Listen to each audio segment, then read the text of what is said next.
Untuk itu para raja mengumpulkan para pembesar, penasehat istana, dan para ahli bijaksana untuk menafsirkan mimpi yang dialami oleh sang raja.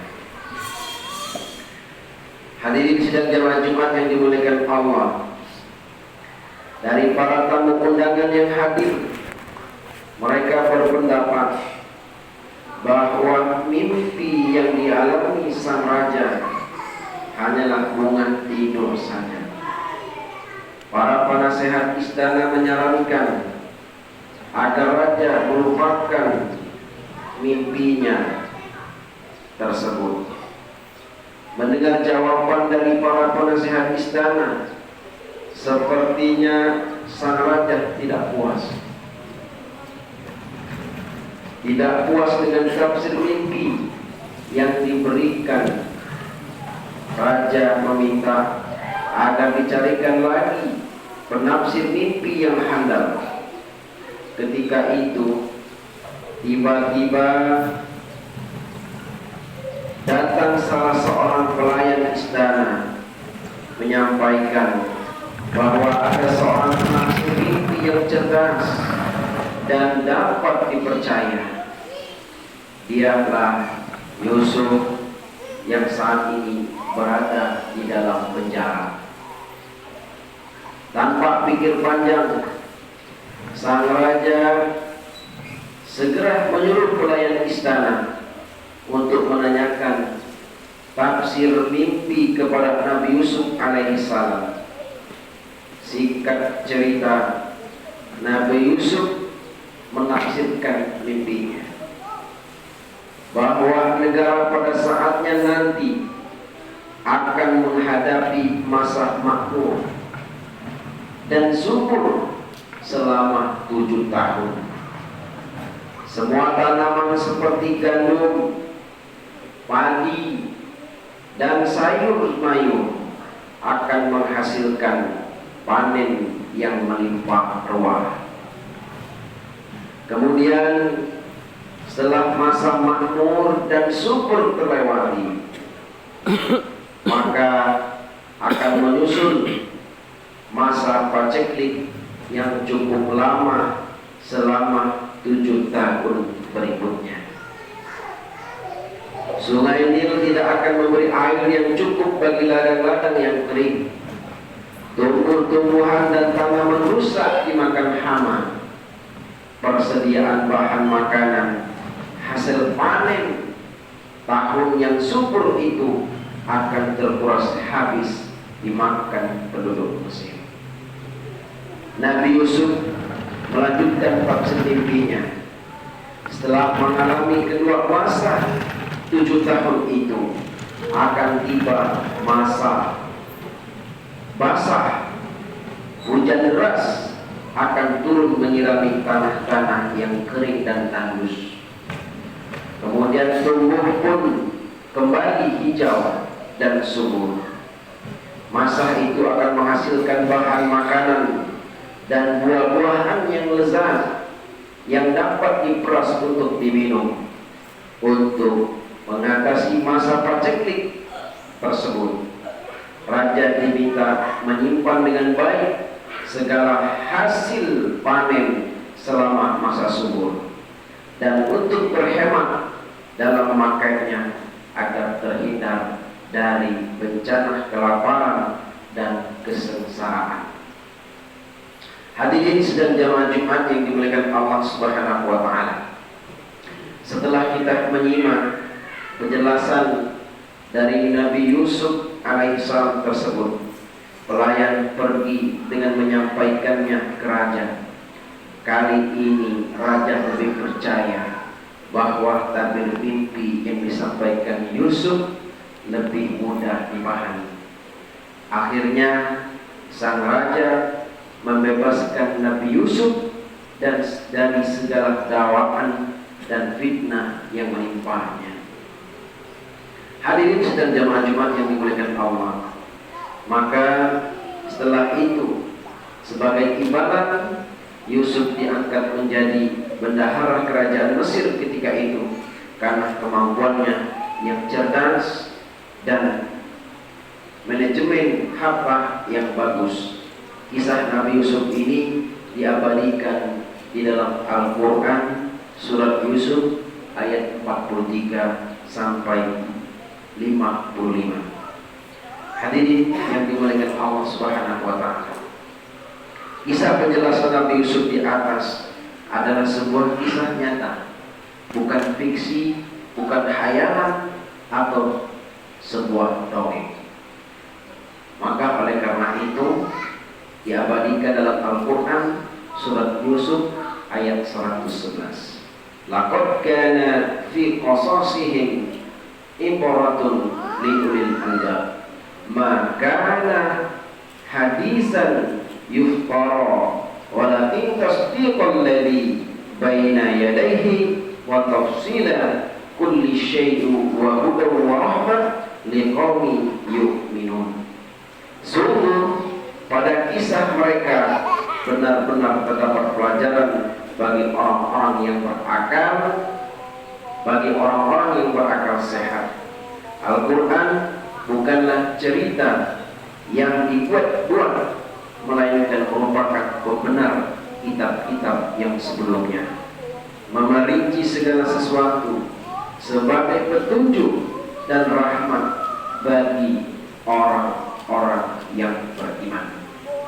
Hadirin yang dimuliakan Allah Subhanahu wa ta'ala, adapun hikmah yang dapat kita petik dari kisah Nabi Yusuf di antara lain, yang pertama, kita harus waspada dan siaga tentang segala kemungkinan yang akan terjadi. Hadirin yang dimuliakan Allah, mungkin pada satu kesempatan kita diberikan rezeki berlimpah ruah, perusahaan, bisnis dan investasi di mana-mana. Namun pada kesempatan yang lain bisa saja Allah memberikan cobaan yang di luar prediksi kita. Tiba-tiba aset, bisnis dan usaha kita yang lainnya hilang begitu saja. Maka oleh karena itu, sikap waspada dan siaga perlu dimiliki seorang muslim agar bisa mempersiapkan diri dan mengatur rencana jika di kemudian hari datang masa-masa sulit. Begitu juga dengan kesehatan dan kehidupan manusia. Kita diberikan kesehatan dan kehidupan yang bahagia. Kita juga harus memanfaatkan nikmat ini dengan sebaik-baiknya. Jangan sampai ada penyesalan nanti di kemudian hari. Irtanim khamsan qabla khamsin, syababaka qabla haramik, wa sihataka qabla saqamik, wa ghinaka qabla faqarik, wa faragaka qabla syurik, wa hayataka qabla mautik. Manfaatkan 5 perkara sebelum datang 5 perkara. Waktu muda sebelum datang waktu tua, waktu sehat sebelum datang waktu sakit, masa kaya sebelum datang masa kefakiran, masa luang sebelum datang masa sibuk, dan masa hidup sebelum datang masa kematianmu. Hadis riwayat Al-Hakim. Hadirin jamaah Jumat yang dimuliakan Allah Subhanahu wa ta'ala. Adapun hikmah yang kedua, yaitu meneladani kegigihan dakwah Nabi Yusuf alaihi salam. Nabi Yusuf adalah seorang yang gigih dalam berdakwah. Beliau selalu agar, beliau selalu tegar ketika difitnah, ketika dihina seorang perempuan bernama Zulaikha. Meskipun setiap hari hidup dalam jeruji besi, Nabi Yusuf tidak pernah mengeluh. Justru waktu yang dijalaninya dimanfaatkan untuk berdakwah dengan sesama narapidana. Hingga pada akhirnya status narapidana yang disandang Nabi Yusuf pada saat itu mampu mengantarkannya kepada penjara di sana. Bahkan Allah mengangkat derajatnya. Integritas, kejujuran, dan kapasitas Nabi Yusuf yang mengelola keuangan menjadi modal utama untuk menjadi bendahara di kerajaan Mesir. Begitu juga dengan kehidupan kita saat ini. Kita bisa meneladaninya dengan cara menerapkan hidup sikap jujur. Meskipun terkadang berucap jujur, bersikap jujur harus berakibat buruk pada diri kita. Sampaikan aja, walaupun berakibat buruk daripada kita, walaupun berdampak sesuatu yang tidak enak terhadap kita. Rasulullah menyampaikan satu nasihat, aqula bil haqqi wa in kana murran. Katakan yang benar walaupun itu pahit akibatnya. Berpegang teguh kepada prinsip kejujuran dan berkata apa adanya adalah salah satu perbuatan terpuji sebagaimana dijelaskan surat At-Taubah ayat 119. Ya ayyuhalladzina amanu taqullaha wa kunu ma'as shadiqin. Wahai orang-orang yang beriman, bertakwalah kamu kepada Allah dan hendaklah kamu bersama dengan orang-orang yang benar. Al-Quran surat At-Taubah ayat 119. Hadirin sidang jamaah Jumat yang dimuliakan Allah Subhanahu wa ta'ala. Ayat Al-Quran dan pesan Rasulullah di atas memberikan pelajaran kepada kita bahwa kesengsaraan tidak menjadi alasan utama kita untuk berputus asa. Justru harus bisa dijadikan motivasi untuk bangkit, maju, dan berkarya. Memang hidup kita ini tidak luput dari ujian, dari masalah. Tergantung kita bagaimana menghadapi sebuah ujian dan masalah dengan sebuah kebijaksanaan. Berputus asa dilarang oleh Allah Subhanahu wa ta'ala. Sebagaimana firman Allah Subhanahu wa ta'ala yang artinya, wahai anak-anakku, pergi dan carilah berita tentang Yusuf beserta saudaranya. Janganlah kamu berputus asa dari rahmat Allah. Sesungguhnya tidak ada yang berputus asa dari rahmat Allah kecuali orang-orang kafir.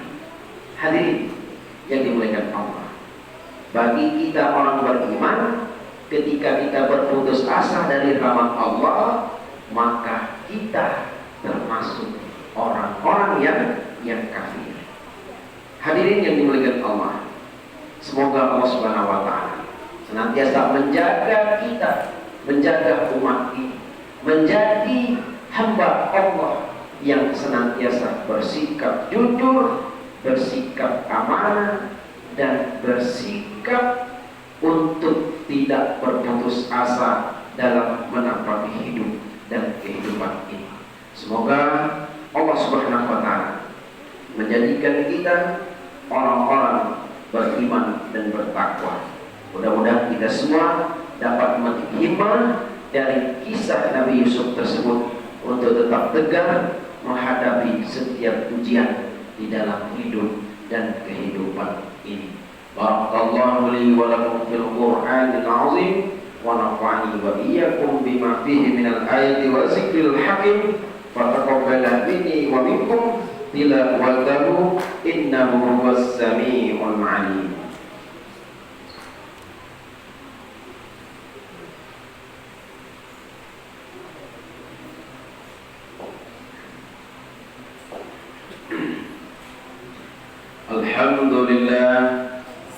Alhamdulillahi Rabbil Alamin, ihsanihi wa syukruhu, taufiqihi wa imtinani. Asyhadu an la ilaha illallah wahdahu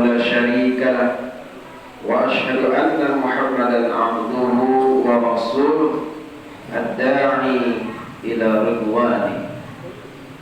اللهم فصل وسلم على هذا النبي الكريم وعلى آله وأصحابه ومن تبعهم بإحسان إلى يوم القيامة. فيا أيها الحاضرون رحمكم الله، أوصيكم ونفسي وإياكم بتقوى الله، فقد فاز المتقون. قال الله تعالى: والعصر إن الإنسان لفي خسر إلا الذين آمنوا وعملوا الصالحات وتواصوا بالحق وتواصوا بالصبر. Demi masa, sesungguhnya manusia itu dalam keadaan merugi, kecuali orang-orang beriman, beramal soleh, saling menasihati dalam kebaikan, saling menasihati di dalam kesabaran.